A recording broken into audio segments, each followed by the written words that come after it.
Hello नमस्कार Modi TV आज रमेशभाई ટીલારા રાજકોટ 70 ના જે ધારાસભ્ય છે અને ખૂબ જ એક્ટિવ ધારાસભ્ય છે જેઓ ઉદ્યોગની સાથે સતત એમનું જીવન જોડાયેલું છે અને રાજકોટનો વિકાસ છે તે ભારતની અંદર ઉદ્યોગ દ્વારા રાજકોટ વખણાય છે। રાજકોટ એ ગુજરાતનું મેઇન સેન્ટર ગણાય છે અને ખાસ તો મિકેનિકલ ઇન્ડસ્ટ્રીઝની અંદર રાજકોટ એ હબ ગણવામાં આવે છે। તો રાજકોટ 70 ના માનનીય ધારાસભ્ય શ્રી રમેશભાઈ ટીલારા સાહેબની આપણે મુલાકાતે આવ્યા છીએ મોદી ટીવીના માધ્યમથી YouTube ચેનલના માધ્યમથી સાહેબને આપણે જે પ્રશ્નો જે છે આપણે પૂછીએ છીએ જે સાહેબ આપણને માર્ગદર્શન પૂરું પાડશે। જી સર, રાજકોટની અંદર જે આપણે કેટલા પ્રકારના જે ઉદ્યોગ છે સર? રાજકોટની અંદર વિવિધ પ્રકારની ઇન્ડસ્ટ્રી છે। એમાં ખાસ કરીને steel industry, foundry, forging, agriculture industry, plastic industry અને વિવિધ પ્રકારના હાર્ડવેર અને કિચનવેરનું મેન્યુફેક્ચર રાજકોટમાં ખૂબ બહોળા પ્રકારમાં થાય છે। અને રાજકોટ છે એ આખા ભારત દેશને તો સપ્લાય કરે છે પણ દુનિયાના લગભગ 50 દેશોથી વધારે દેશોમાંનું એક્સપોર્ટ પણ છે। જી, સાહેબનું કહેવાનું એમ છે કે રાજકોટની ઇન્ડસ્ટ્રીઝમાં જે કંઈ પ્રોડક્શન બને છે એ માત્ર ગુજરાત પૂરતું નથી, માત્ર ભારતના સીમાડા પૂરતું સીમિત નથી, ભારતના તમામ રાજ્યોની અંદર તો જાય જ છે પણ વિશ્વના અનેક દેશોની અંદર ભારતના, ગુજરાતના અને ખાસ કરીને રાજકોટના ઇન્ડસ્ટ્રીયલિસ્ટના જે મેન્યુફેક્ચરિંગ પ્રોડક્શન છે એ બધા ત્યાં સપ્લાય કરવામાં આવે છે। જેમ કે રાજકોટની અંદર જૂના આપણે નામ લઈએ તો ફિલ્ડ માર્શલ કે રસિકલાલથી ચાલુ થઈ હતી જ્યારે 30 વર્ષ પહેલાંની ઇન્ડસ્ટ્રીઝ, પણ અત્યારે તો નાના નાના પંપના પાર્ટ, બેરિંગ આ બધા માટે રાજકોટ એક હબ ગણવામાં આવે છે। તો સાહેબ, રાજકોટની અંદર આશરે કેટલી ઇન્ડસ્ટ્રીઝ હશે? રાજકોટની અંદર જિલ્લા ઉદ્યોગ કેન્દ્રની અંદર રજીસ્ટર થયેલી ઇન્ડસ્ટ્રી લગભગ એમાંનો કે 40,000થી વધારે છે।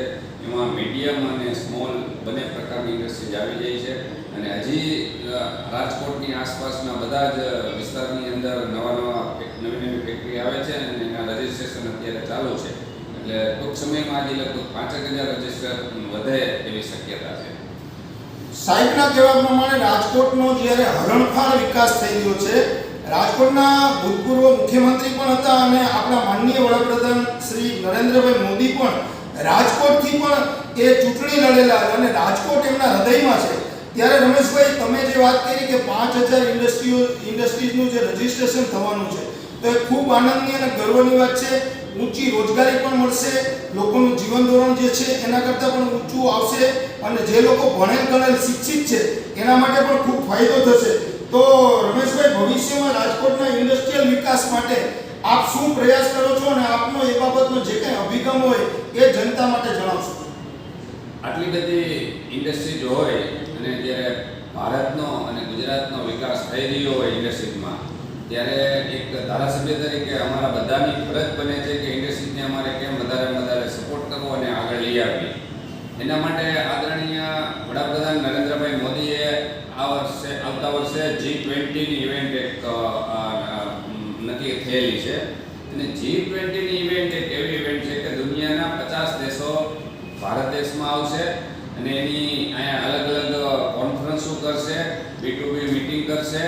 એવી જ રીતે એના ઉદ્યોગપતિ આવશે, એના રાજકીય લોકો આવશે, અધિકારીઓ પણ આવશે અને એની મિટિંગો કર્યા બાદ ગુજરાત અને રાજકોટ ભારત દેશમાં એ કંપનીઓ પણ સ્થાપશે, નવી ઇન્ડસ્ટ્રી પણ લઈ આવશે અને આવતા 30 વર્ષ મોદી સાહેબનું વિઝન છે કે આખા દુનિયાની અંદર ભારત દેશ એ અગ્રેસર રહેશે એવું હું ચોક્કસ કહી શકું। વાત રહી રાજકોટની, તો રાજકોટના વિકાસની અંદર અત્યારે આટલી બધી ઇન્ડસ્ટ્રી હોવાના કારણે એક અમારે એક્ઝિબિશન સેન્ટર બનાવવાનું છે અને એના માટે અમે સરકારમાં ખૂબ પ્રયત્ન કરીએ છીએ કારણ કે એક્ઝિબિશનથી માર્કેટિંગ ખૂબ સરળતાથી મળી રહેતું હોય અને આખા ભારત દેશના લોકો અને દુનિયાના લોકો અહીંયા પાર્ટિસિપેટ કરતા હોય તો એનાથી ઘણો બેનિફિટ પણ મળતો હોય। હોટલ બિઝનેસ ચાલે, અલગ અલગ ટ્રાવેલિંગ બિઝનેસ ચાલે, એટલે રાજકોટના વિકાસમાં આ એક્ઝિબિશન સેન્ટર થાય તો ખૂબ મોટો ફાયદો થાય એવું મને લાગે છે અને અમે એમાં ખૂબ પ્રયત્ન કરીએ છીએ। તો રમેશભાઈ, જ્યારે ગુજરાતના આપણા જે મુખ્યમંત્રી છે ભૂપેન્દ્રભાઈ પટેલ અને જે ઉદ્યોગ મંત્રી જે છે એ ખૂબ એક્ટિવ છે, એમના સાથે પણ આપના બળવંતસિંહજી રાજપૂત સાહેબ છે, એમના સાથે પણ આપના ખૂબ સારા સંબંધો છે. તેઓ અવારનવાર વિઝિટ પણ કરે છે અને આગળ પણ G20ની જે આપણે વાત કરી કે વિશ્વના તમામ દેશોને આનો લાભ મળી જાય, વિશ્વના તમામ દેશો અહીંયા ઉદ્યોગો માટે એક્ટિવ થશે તો તમામ જનતાને લાભ થશે.